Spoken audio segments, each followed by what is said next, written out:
Hi പ്രിയമുള്ള സുഹൃത്തുക്കളെ, വഖഫ് board എന്ന് പറഞ്ഞാല് അള്ളാഹുവിന് വേണ്ടി നമ്മുടെ സമ്പത്ത് അങ്ങ് ദാനം ചെയ്യലാണെന്നും അത് ലൈഫ് ടൈം അള്ളാഹുവിന് വേണ്ടി നമ്മൾ തടഞ്ഞു വെച്ചു, അള്ളാഹു അത് സ്വീകരിച്ചു എന്ന നിലയിലാണെന്ന് പറഞ്ഞാൽ എല്ലാ മുസ്ലിങ്ങളും അതങ്ങ് നെഞ്ചിലേറ്റുമെന്ന് നിങ്ങൾ കരുതിയോ? ഇത് മുസ്ലിങ്ങളെ കൂടി ബാധിക്കുന്ന വിഷയമാണെന്ന് അവർക്ക് മനസ്സിലായി. പാലക്കാട് വീട് നഷ്ടപ്പെടുന്നത് എല്ലാ മുസ്ലിങ്ങൾക്ക്, കർഷകന്റെ ഭൂമി നഷ്ടപ്പെടുന്നതെല്ലാം വിശ്വാസികൾക്ക്. അതുകൊണ്ട് വഖഫിന് നല്ല ഒരു അടാറുപണി മുസ്ലിങ്ങളുടെ ഭാഗത്ത് നിന്ന് തന്നെ വരും. ഇപ്പതാ അവര് ലക്ഷക്കണക്കിന് ആളുകൾ പ്രക്ഷോഭത്തിന് ഇറങ്ങിയിട്ടുണ്ട്.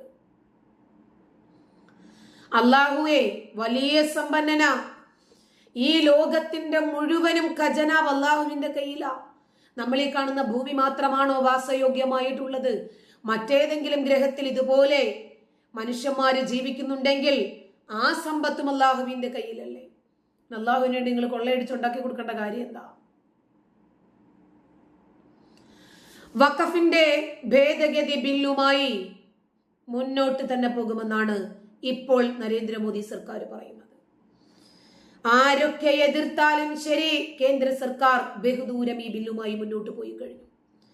പാർലമെന്റ് ശീതകാല സമ്മേളനത്തിൽ തന്നെ ലോക്സഭയിൽ ബിൽ അവതരിപ്പിക്കും. നവംബർ 25-ാം തീയതി ആരംഭിക്കുന്ന പാർലമെന്റിന്റെ ശീതകാല സമ്മേളനത്തിൽ അവതരണത്തിനും പരിഗണനയ്ക്കും പാസാക്കുന്നതിനുമായി 15 ബില്ലുകളാണ് ലിസ്റ്റ് ചെയ്തിരിക്കുന്നത്. അതിൽ തന്നെ രാജ്യം ഉറ്റുനോക്കുന്ന വഖഫ് നിയമ ഭേദഗതി ബില്ലും ഈ 15-ൽ ഇടം പിടിച്ചിട്ടുണ്ട്. വർഷകാല സമ്മേളനത്തിൽ അവതരിപ്പിച്ച ബില്ല് ഭരണഘടനയുടെ ലംഘനമാണെന്നും ന്യൂനപക്ഷങ്ങൾക്കെതിരാണെന്നും പ്രതിപക്ഷം ആരോപിച്ചു. പ്രതിപക്ഷ ആവശ്യം പരിഗണിച്ച് ബില്ല് സംയുക്ത പാർലമെന്ററി സമിതിക്ക് വിട്ടു പഠിക്കാൻ, വിശകലനം ചെയ്യാൻ, അതിനകത്ത് എന്തെങ്കിലും ന്യൂനതയുണ്ടോ എന്ന് പരിശോധിച്ച് കേന്ദ്രത്തെ അറിയിക്കാൻ. അവരിതുവരെ തിരിച്ച വഴി വന്നിട്ടില്ല. ജഗദാംബിക പാൽ അധ്യക്ഷനായിട്ടുള്ള സംയുക്ത പാർലമെന്ററി സമിതി നിർദ്ദേശങ്ങൾ സഭയിൽ വയ്ക്കും. എന്നാൽ ബില്ല് കടുത്ത രാഷ്ട്രീയ ഏറ്റുമുട്ടലുകൾക്ക് വഴിവെക്കുമെന്ന് ഉറപ്പ്. സമിതി അധ്യക്ഷനെതിരെ പ്രതിപക്ഷ അംഗങ്ങൾ ഇതിനോടകം തന്നെ രംഗത്ത് വന്നു കഴിഞ്ഞു. ഡിസാസ്റ്റർ മാനേജ്മെന്റ് ഭേദഗതി ബില്ല്, റെയിൽവേ ഭേദഗതി ബില്ല്, ബാങ്കിംഗ് നിയമ ഭേദഗതി ബില്ല് തുടങ്ങിയ 15ഓളം ബില്ലുകൾക്കിടയിൽ വഖഫ് ഭേദഗതി ബില്ലും അതിനകത്തു. സ്വതന്ത്ര ഭാരതത്തിന്റെ സകലമാന ബില്ലുകളെയും അടിമുടി മാറ്റാൻ, രാജ്യത്തിന്, ഈ രാജ്യത്തെ ഓരോ കുഞ്ഞുകുട്ടി പൈതലുകൾക്കും അടക്കം ഗുണകരമാകുന്ന രൂപത്തിലേക്ക് ആ ബില്ലിനെ മാറ്റാൻ, ബില്ലുകളെ മാറ്റി തിരുത്താൻ നരേന്ദ്രമോദി സർക്കാർ തീരുമാനിച്ചു കഴിഞ്ഞു. അതുകൊണ്ടാണ് ഡിസാസ്റ്റർ മാനേജ്മെന്റിലും റെയിൽവേ, ബാങ്കിംഗ്, വഖഫ് ഇതിലൊക്കെ പിടിമുറുക്കിയത്. ഡിസംബർ 20 വരെ നിശ്ചയിച്ചിരിക്കുന്ന സമ്മേളനത്തിൽ അവതരിപ്പിക്കുന്ന മറ്റനേകം ബില്ലുകളിൽ ഒന്ന് മുസ്ലിങ്ങളുടെ കൊള്ളയടിയുടെ അടിവേരറുക്കുന്ന വഖഫ് ഭേദഗതി ബില്ലാണ്. അള്ളാഹുവിന്റെ പേര് പറഞ്ഞാൽ മുസ്ലിങ്ങള് എന്തായിരുന്നാലും ഒന്നും പറയില്ല എന്നാണ് ഇവർ ധരിച്ചിരുന്നത്. കിടപ്പാടം നഷ്ടപ്പെടുന്നതിൽ അധികം ആളുകളും മുസ്ലിങ്ങൾ തന്നെയാണ്. അതുകൊണ്ട് അവർക്ക് ഈ തട്ടിപ്പ് ശരിക്കും മനസ്സിലായി. വഖഫ് ബോർഡ് അധികാരികളുടെ സ്വത്ത് വിവര പട്ടികകൾ കൂടി പുറത്തു വന്നതോടുകൂടി ജനങ്ങൾ ജാഗ്രതയിലായി. വഖഫ് ഭേദഗതി ബില്ലിനെ അനുകൂലിക്കുകയാണിപ്പോൾ ഇടത് സഹയാത്രികനും മുൻ MP-യുമായ advocate Sebastian Paul. 140 MLA-മാർ,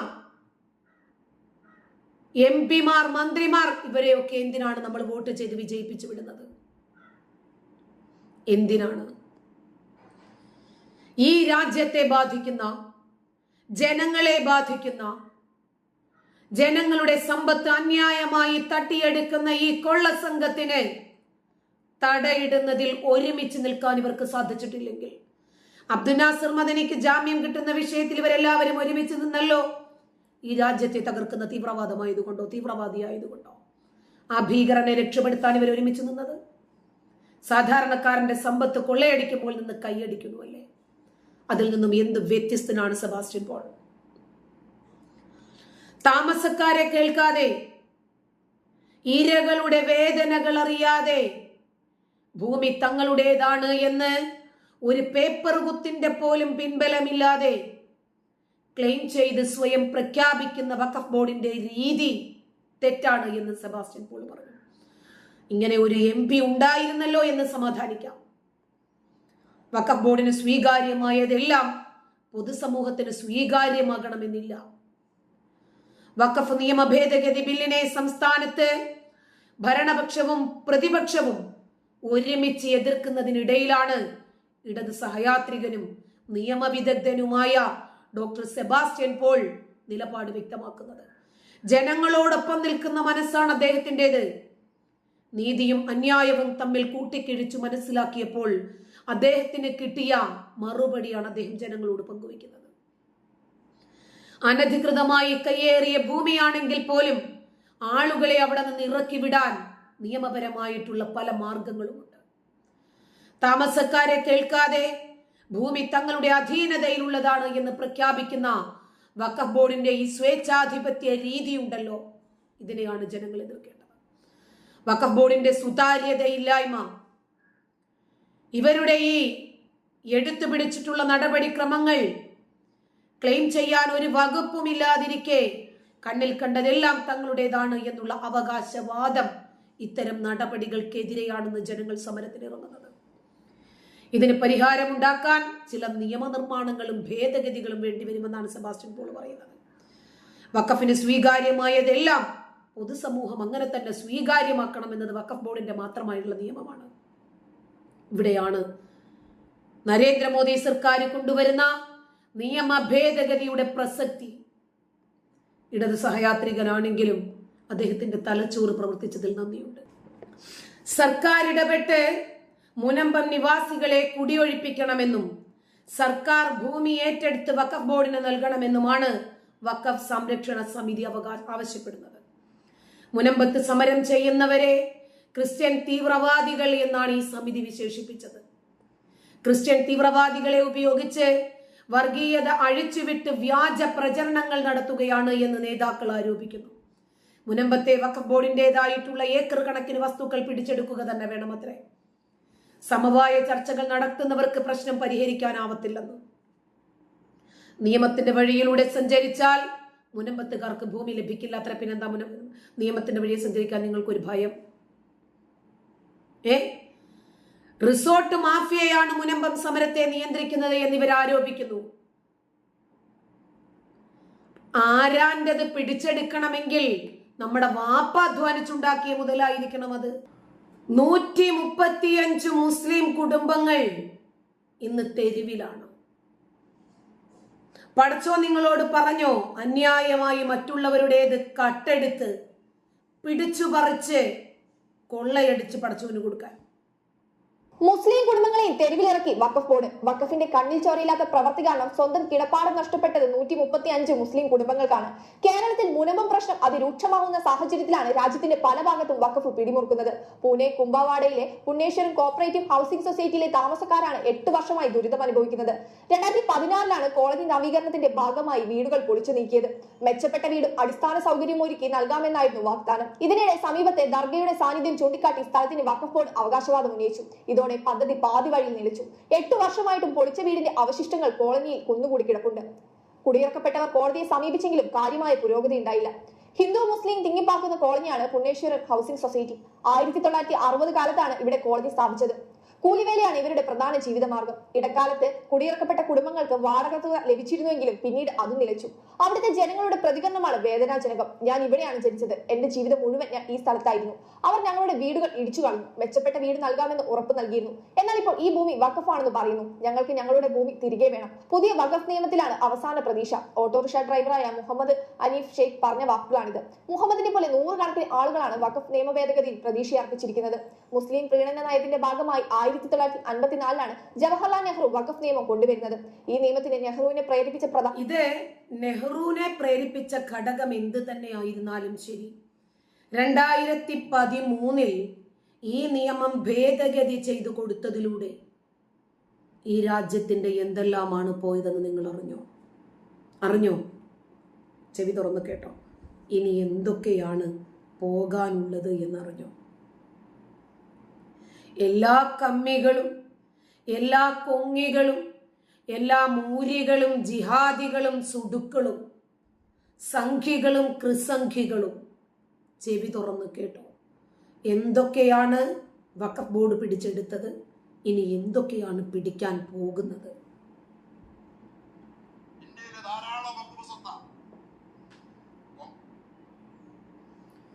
Bluetooth speaker ഒന്ന് ഓൺ ആക്കിക്കോട്ടെ.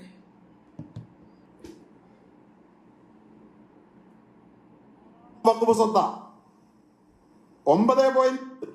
ഇന്ത്യയിലെ ധാരാളം വഖഫ് സ്വത്ത 9.4 ലക്ഷം ഏക്കർ വഖഫ് സ്വത്തുണ്ട് ഇന്ത്യയിൽ. അതിന് ഏകദേശം ആസ്തി കണക്കാക്കിയാൽ 1.25 ലക്ഷം കോടി രൂപയുടെ ആസ്തിയുണ്ട്. 1.25 ലക്ഷം കോടിയുടെ ആസ്തി. സൈന്യത്തിനും റെയിൽവേക്കും അല്ലാതെ അതിനപ്പുറം സ്വത്തില്ല.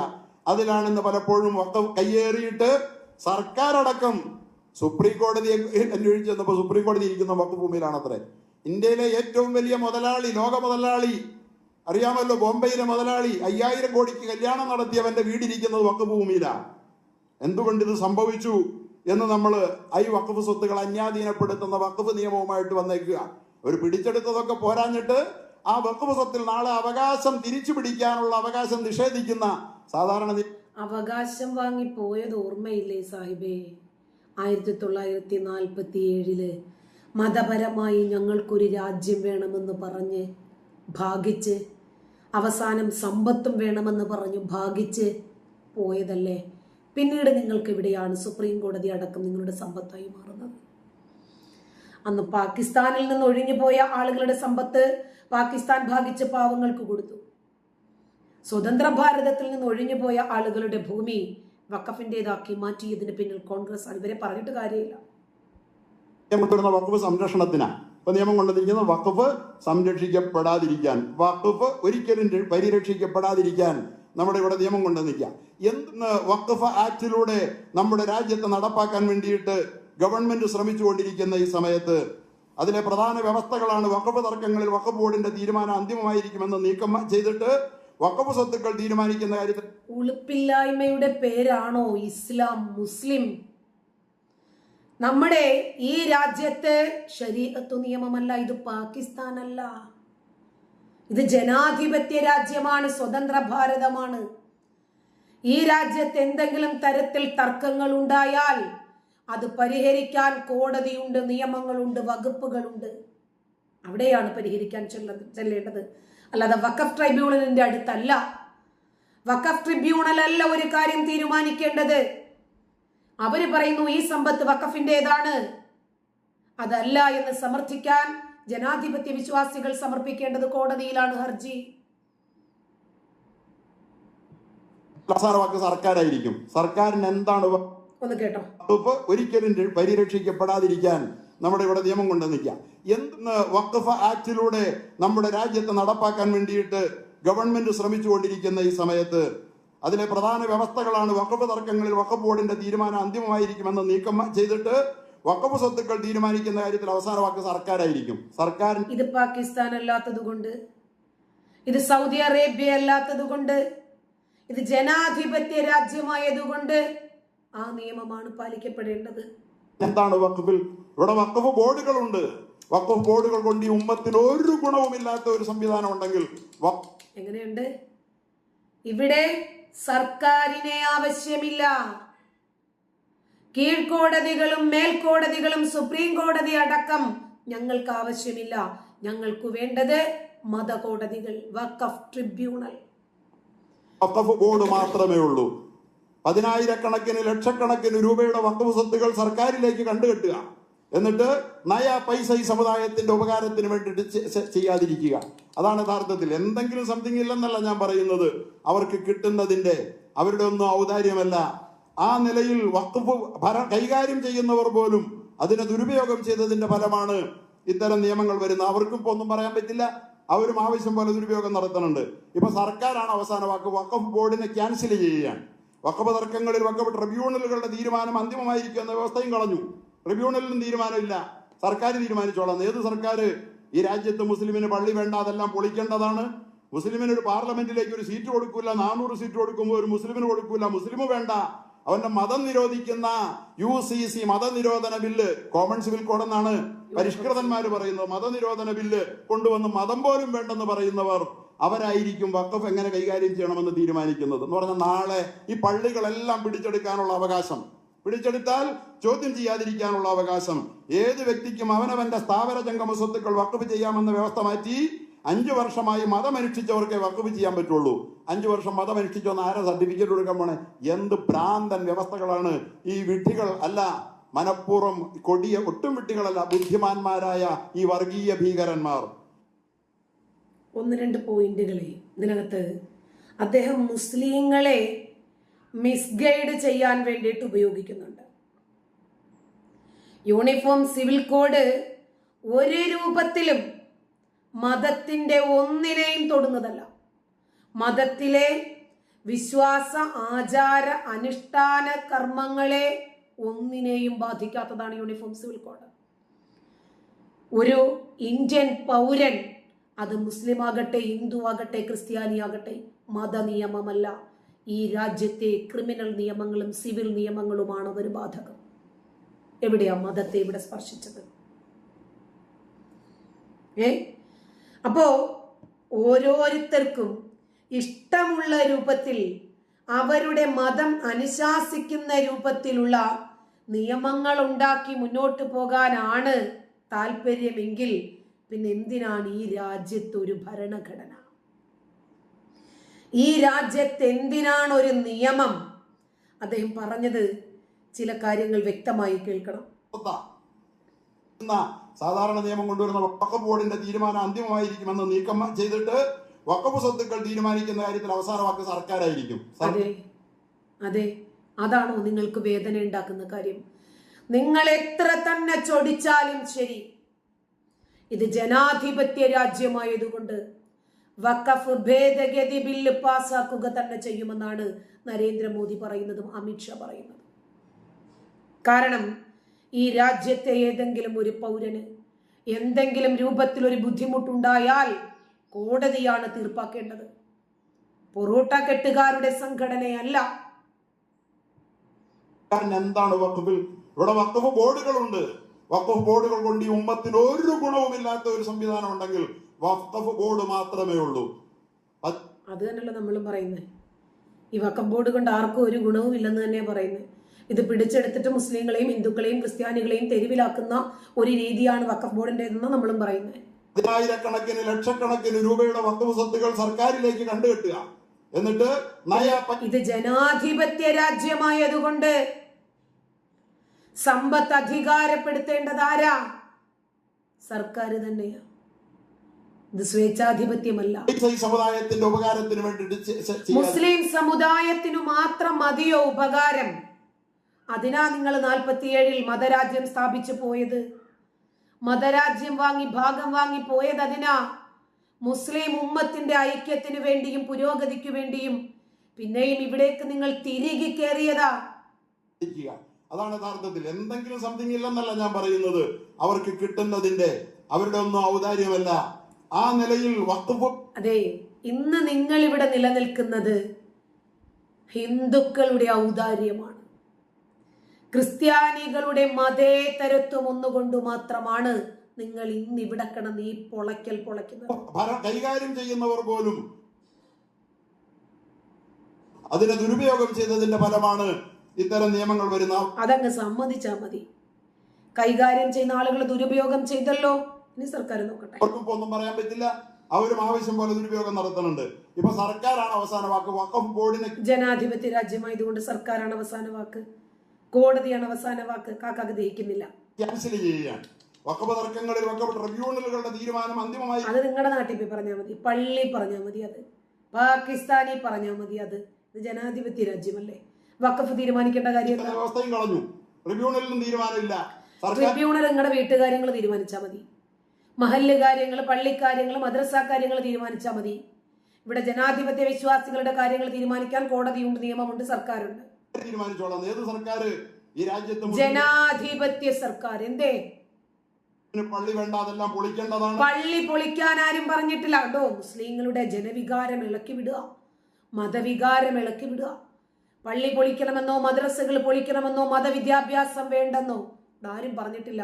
ഈ രൂപത്തിലാണ് ഇവർ വിഷം വമിപ്പിച്ചുകൊണ്ടിരിക്കുന്നത്. മുസ്ലിമിന് ഒരു പാർലമെന്റിലേക്ക് ഒരു സീറ്റ് കൊടുക്കില്ല, 400 സീറ്റ് കൊടുക്കും. അത് ആര് പറഞ്ഞു മുസ്ലിങ്ങൾക്ക് സീറ്റ് കൊടുക്കില്ല? എന്ന് ഇലക്ഷനിൽ നിന്ന് മത്സരിക്കുക, ജയിച്ചു കയറുക. മുസ്ലിങ്ങൾക്ക് ഒരുപാട് രാഷ്ട്രീയ പാർട്ടികളില്ലേ? സോളിഡാരിറ്റി പാർട്ടി, SDPI, മുസ്ലിം ലീഗ്, മുസ്ലിം ഐക്യവേദി, പിന്നെ കോൺഗ്രസും കമ്മികളും മൊത്തം മുസ്ലിം പാർട്ടികളാണല്ലോ. പിന്നെന്താ പ്രശ്നം? ഒരു മുസ്ലിമിന് കൊടുക്കൂല, മുസ്ലിം വേണ്ട, അവന്റെ മതം മുസ്ലിം വേണ്ടെന്ന് ഇവിടെ ആരെങ്കിലും പറഞ്ഞു? ഇസ്ലാം എന്ന മതത്തെ നിരോധിക്കാനായിരുന്നെങ്കിൽ പാകിസ്ഥാൻ വിഭജിച്ച് പോയ സമയത്തെ പറ്റുമായിരുന്നു. മുഹമ്മദ് അലി ജിന്നയെ പോലെയുള്ള നേതാക്കൾ പോലും ആവശ്യപ്പെട്ടത് ഇത് ജനാധിപത്യ രാജ്യമാകുന്നതിനേക്കാൾ ഞങ്ങൾക്ക് ഇഷ്ടം ഇതൊരു ഹിന്ദു രാഷ്ട്രമാകുന്നതാണെന്ന.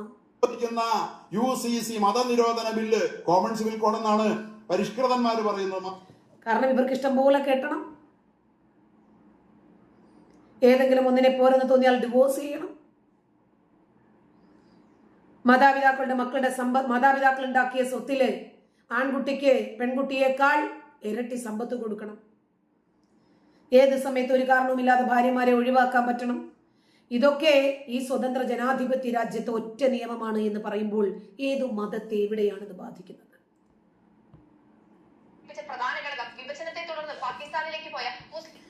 പാകിസ്ഥാനിലേക്ക് അന്നവര് പോയി. അവരെ അവരുടെ വഴിക്ക് വിട്ടിരുന്നെങ്കിൽ ഒരു കുഴപ്പവും സംഭവിക്കുമായിരുന്നില്ല. അവരെ അവരുടെ വഴിക്ക് വിടാതെ അവരെ വീണ്ടും ഇവിടെ പിടിച്ചു നിർത്തി സൗകര്യങ്ങൾ നൽകിയിട്ട് ഉപേക്ഷിച്ച ഭൂമി സ്വരൂപിച്ച് വഖഫ് ബോർഡിനെ ഏൽപ്പിക്കുക നെഹ്റു വഖഫ് നിയമം കൊണ്ടുവരുന്നത്. നൂറുകണക്കിന് ആളുകളാണ് വഖഫ് നിയമ ഭേദഗതിയിൽ പ്രതീക്ഷയർപ്പിച്ചിരിക്കുന്നത്. മുസ്ലിം പ്രീണന നയത്തിന്റെ ഭാഗമായി 1954 ജവഹർലാൽ നെഹ്റു വഖഫ് നിയമം കൊണ്ടുവരുന്നത്. ഈ നിയമത്തിന് നെഹ്റുവിനെ പ്രേരിപ്പിച്ച പ്രധാന ഘടകം വിഭജനത്തെ തുടർന്ന് പാകിസ്ഥാനിലേക്ക് പോയ മുസ്ലിങ്ങൾ ഉപേക്ഷിച്ച ഭൂമി സ്വരൂപിച്ച് വഖഫ് ബോർഡിനെ ഏൽപ്പിക്കുക എന്നതായിരുന്നു. 1954 വഖഫ് നിയമപ്രകാരം ഈ ഭൂമികൾ നെഹ്റു സെൻട്രൽ വഖഫ് കൗൺസിലിന് കീഴിലാക്കി.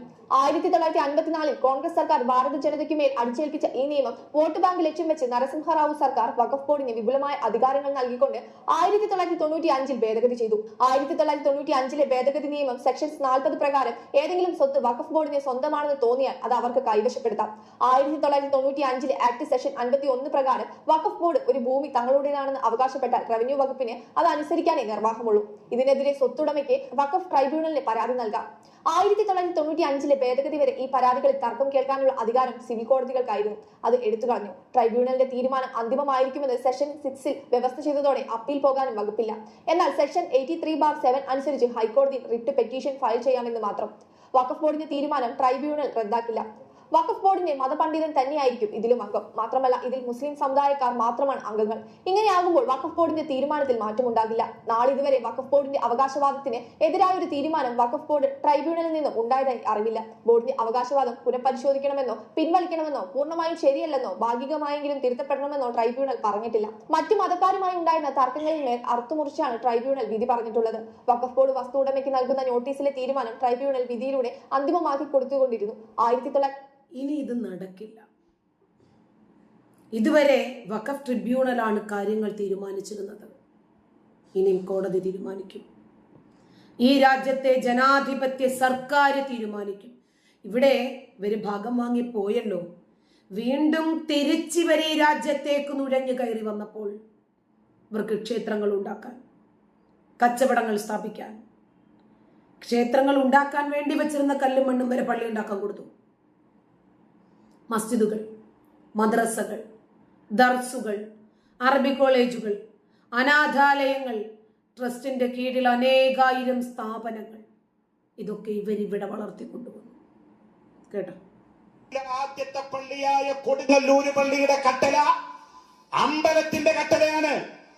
ഇന്ത്യയിലെ ആദ്യത്തെ പള്ളിയായ കൊടുങ്ങല്ലൂരിന്റെ വെട്ടുകല്ല് അമ്പലത്തിന്റെ കാലിക്ഷേത്രത്തിന്റെ വെട്ടുകല്ലാണ്. അത് എങ്ങനെയുണ്ട്? പാകിസ്ഥാനിലേക്ക് ഭാഗം വാങ്ങിപ്പോയതിന് ശേഷം വീണ്ടും ഇന്ത്യയിലേക്ക് നുഴഞ്ഞു കയറി പള്ളി വെക്കുക. ഇവര് പറയുക പാർലമെന്റ് മന്ദിരം വരെ വഖഫിൻ്റെതാണെന്ന്. സ്ത്രീകൾക്ക് കൊടുത്തു. അപ്പൊ നമ്മള് ബാബരി മസ്ജിദിന്റെ വിഷയത്തില് ഒരു ചെറിയ വിട്ടുവീഴ്ച ചെയ്തിട്ട് ഹിന്ദു സഹോദരന്മാർക്ക് അത് കോടതി പറഞ്ഞതിൽ വേദനിച്ച് വപ്രാളപ്പെട്ട് ഇനി നെഞ്ഞത്തടിച്ച് അതിനെ പുനഃപരിശോധിച്ച് ഒരു റിവ്യൂ പെറ്റീഷനായി പോകേണ്ട ആവശ്യമൊന്നുമില്ല. അതങ്ങ് വിട്ടുകൊടുത്താളെ. നമസ്കാരം. തലയ്ക്കകത്ത് ആള് താമസമുള്ള പൊറോട്ട കെട്ടുകാരുമുണ്ട്. ഈ രാജ്യത്തിന്റെ ചരിത്രം അറിയുന്നവർ, വഖഫ് കൊള്ളയെ കുറിച്ച് വ്യക്തമായി അറിയുന്ന ആളുകൾ ഉണ്ട്. ഇത് തന്നെ അതിന് തെളിവ്. നന്ദി.